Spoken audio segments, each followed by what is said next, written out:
This is Heather Massengill, Mackenzie Meadows, and Megan Massengill. Today, I invite you to take a deep dive with me, pun intended. A deep dive into the Lake of Loch Ness, where many things reside, however, one of them more elusive than the other, the Loch Ness Monster. Many people are doubtful of the monster's existence, saying it's an optical illusion in the water, it's just debris, it's just a sturgeon. There are many different theories on what the Loch Ness Monster could actually be. There are countless theories made up, and Scotland isn't the only place where a creature such as this has been reported. In Lake Champlain of Vermont, there is a creature named Champ with a similar description. A long neck, a very small head, bulky body with flippers.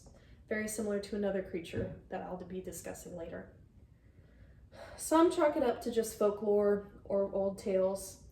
However, the people who are skeptical are discounting thousands of years of evidence, with the first report of the Loch Ness Monster dating all the way back to 565 AD, and the most recent reporting being May of this year.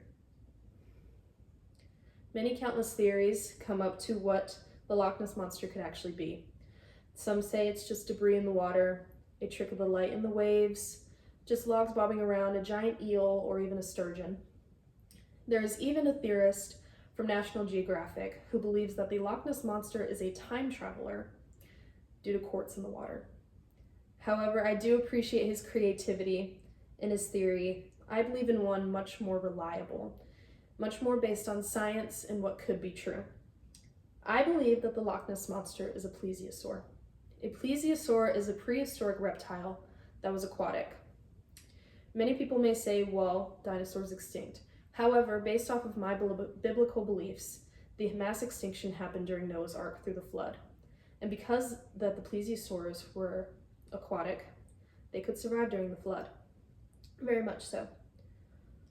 I understand biblical belief may not be as widespread belief, however, it is mine.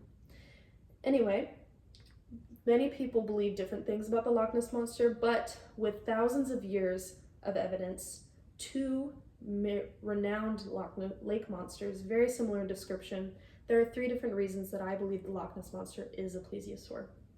The Loch Ness Monster has a very similar structure to plesiosaur fossils, but also fossils have been found in similar areas where these lake monsters have been reported, all in one strip along the line of our world.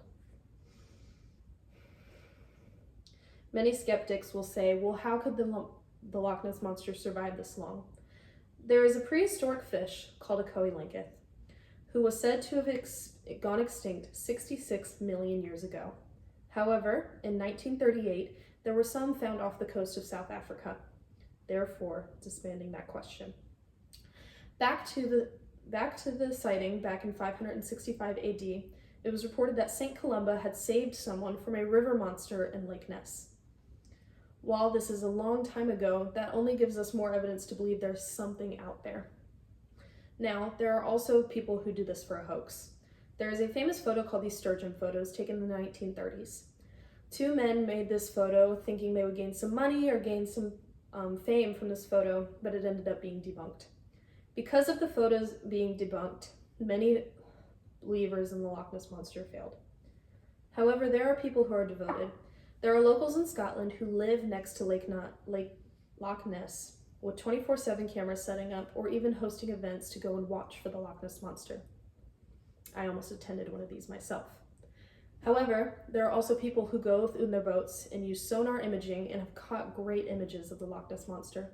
People who use submersibles and different technology. Because Loch Ness is very murky and deep, it is hard to go through and explore right now. But I believe that as science advances and as we keep our open minds, soon an answer will come about.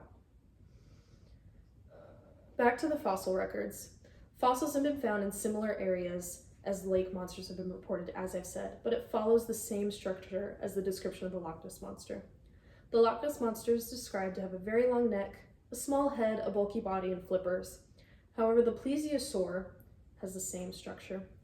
Also, many varying sizes have been reported of the Loch Ness Monster, but the plesiosaur has a very large range in size, from 7 feet to 50 feet. And so there could be suggesting that multiple Loch Ness Monsters live, therefore they can continue to reproduce and stay. hence being reported since 565 AD. I believe that as we keep an open mind and advance, we can find out what's true. The Loch Ness Monster is not simply just some folklore. It is a search to believe in something bigger than ourselves and find out what is true. It is a hope for curiosity and wonder, and to find out what could be and what lies below. As we advance in our technology, an answer will come.